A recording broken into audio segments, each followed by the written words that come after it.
A week ago, Lena was celebrating a promotion.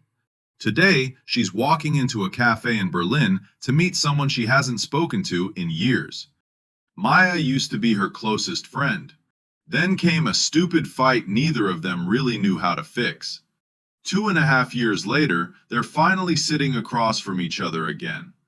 What happens next depends on a single question. Lena, oh my God, has it really been 2.5 years? Apparently.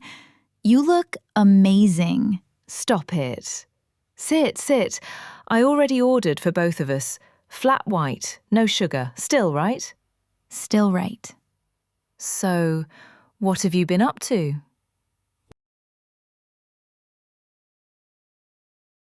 Sounds simple, right? Casual. And it is one of the most dangerous questions in English, because the tense you pick to answer it tells the wrong story about your own life. Quick recap. Video 3. We got Lena promoted out of the meeting room. 3 tense fixes, Berlin office, finally heard. Today we step out of the office completely. We're in a cafe. Lena and Maya, old friends, fresh wound, fragile reunion. Maya has just asked the question, and Lena has about 3 seconds to decide which version of her life Maya gets to hear. 4 answers, 4 tenses, 4 completely different stories Lena could tell about her last 2.5 years. Watch which ones she picks, and which ones you would pick. Moment 1. The reflex answer. Maya asked what you've been up to, and 90% of English learners answer in past simple. I worked at a bank. I lived in Berlin. I got promoted. Grammatically, perfect. Conversationally, you just told her your life is over. Not metaphorically, linguistically. Past simple in English literally says this happened, it ended, the door is closed. So what have you been up to? Well, I worked at a bank for a while. Then I moved to Berlin. I got promoted last month. Oh, cool. Past simple in English says this happened, it ended, full stop. I worked at a bank means I don't work there anymore, and you're not telling me anything about now. I moved to Berlin. Okay, when? Are you still there? Did you move again? Maya has nothing to ask about. The conversation just hit a wall. And here's the thing. In your own language, this might be totally normal. In Russian, in Spanish, in German, in Mandarin, your past tense doesn't necessarily say this is over. In English, it does. Past simple closes doors every single time. Present perfect. I've worked at a bank does 2 things at the same time. It tells me the experience exists, and it leaves the present open. Maybe you still work there. Maybe you don't, but the experience is shaping what you do now. Either way, Maya has somewhere to take the conversation. Same fact. Open door. 3 quick swaps you can steal today. I worked at a bank becomes I've worked in finance. I lived in Berlin becomes I've been in Berlin for a while. I got promoted becomes I've just been promoted. Each one moves the answer from past and done to past and still shaping now. So what have you been up to? Honestly, a lot. I've been working in finance in Berlin for about 2 years now. Just got promoted last month. Finance? Wait, you were always going to be a teacher. What happened? Moment 2. Different angle on the same problem. Maya is now going to ask about travel. And here, English splits the question into 2 completely different questions, and they sound almost identical. Have you traveled versus did you travel? 2 tenses, 2 different things being asked. Most learners hear both as the same and answer them both as past simple and lose the conversation again. Have you travelled much lately? Yes, I went to Paris. Okay, when? Last year, with my cousin. When Maya asked, have you traveled lately, she didn't want a specific trip. She wanted to know what your travel life looks like, the pattern, the vibe. Past simple, I went to Paris, gives her one event, one dot on the calendar. The other 51 weeks of last year are now invisible. Present perfect, I've been to Paris, is shorthand for this is part of who I am now. It opens up your whole landscape, not just one dot on the map. Past simple is a photograph of one moment. Present perfect is the wide shot of your last year.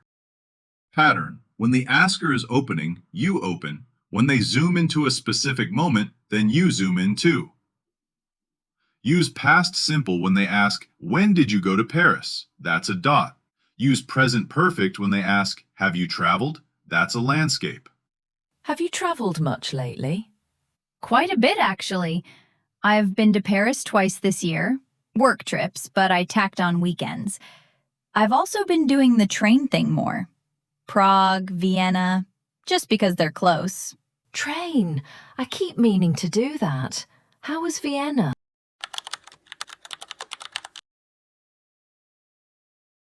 Moment 3, and this one is going to sting a little. There's a kind of question you only get from people who've known you a long time. Did you ever finish that screenplay you started? Did you ever learn the guitar? Did you ever go back to school like you said you would? Old friends remember the dreams you talked about, even when you've forgotten you mentioned them. And how you answer that question, whether you use past simple or present perfect, tells them more about you than the actual answer does. It tells them what you've made peace with and what you haven't. Oh, wait. Did you ever finish that screenplay you started? The one you were working on at uni? The one about the bakery? No, I didn't finish it. I got busy with work. This one is the most subtle. I didn't finish it. Past simple, past tense, closed. Lena has just told Maya, without meaning to, that the screenplay is dead. That dream is buried. Move on. Don't ask again. But that might not even be true. Maybe Lena thinks about that screenplay every week. Maybe she opens the file once a month and adds a paragraph. Maybe she'll finish it next summer. The past simple, I didn't finish it, kills it linguistically. Present perfect, I haven't finished it, keeps it alive. 2 letters of difference. Did versus have, and the entire emotional reality of where that dream stands in your life flips. Steal these 3. I didn't finish it becomes I haven't finished it yet. I didn't learn guitar becomes I haven't learned guitar. I never went back to school becomes I haven't gone back to school yet. Yet is the magic word. It says this story isn't over. Did you ever finish that screenplay you started? The bakery one? Actually, I haven't finished it. Not yet. I open the file maybe once a month. I added a scene a few weeks ago, so it's not dead, it's just really slow. Oh my God, you're still working on it. Lena, send it to me when you're done, even if it's in 2030. Deal. Last one, and this is the bonus level. When present perfect isn't enough. When you want to say not just this has happened, but this has been happening. It's a process, it's ongoing. Present perfect continuous. Have been plus an ing verb. Small upgrade. On one specific kind of question, it changes everything. And what about your love life? Anything? There is someone, actually. We met a few months ago. Maya waits. The answer is complete, but it's a Polaroid, not a movie. And? Tell me more.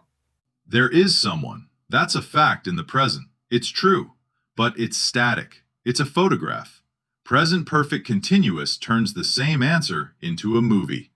I've been seeing someone for a few months. The relationship is ongoing. It has duration. It has texture. You've been living in it. Same information, different shape. And friends, good friends, ask follow-up questions about shapes, not about facts. And what about your love life? Anything? Actually, I've been seeing someone for about 4 months now. It's slow, in a good way. 4 months? Lena, who? How? Tell me everything. 4 answers. Same facts about Lena's last 2.5 years. 4 completely different stories. Past simple, closed doors, dead conversations, dreams marked as buried. Present perfect, same facts but linked to who you are now. Same dreams but marked as paused, not dead.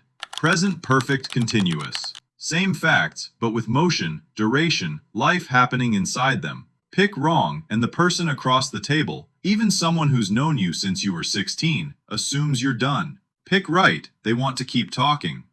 About Lena and Maya. They talked for 2.5 hours that day. Then Maya canceled her evening plans. Then they talked for another hour. Maya is now planning a weekend in Berlin in May. They've already exchanged about 40 voice messages this week. The screenplay file, the one about the bakery, Lena opened it yesterday for the first time in 3 months. Wrote 2 paragraphs. Same Lena, same facts, different tenses, and a friendship that almost faded came back to life, and a dream that was almost buried came back with it.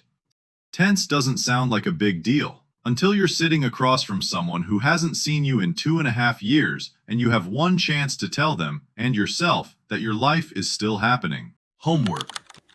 Don't try to memorize rules. Try this exercise. Tonight, before you sleep, in your own head, answer this question. What have you been up to lately? Out loud, in English, 3 sentences. And after each one, ask yourself, is this a door I'm slamming or a door I'm opening? If it's past simple, ask if it deserves to be past simple, or if present perfect would open a door instead. Then a second exercise, harder. Think of a dream you used to talk about.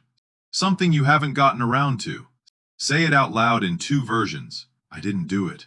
Then, I haven't done it yet. Listen to which one feels true, which one you want to be true, and comment with your favorite sentence from the exercise, the good version. Lena and Maya read every comment. Let's see your doors. You and I just spent 4 videos together. Interview rooms, meeting rooms, a cafe in Berlin.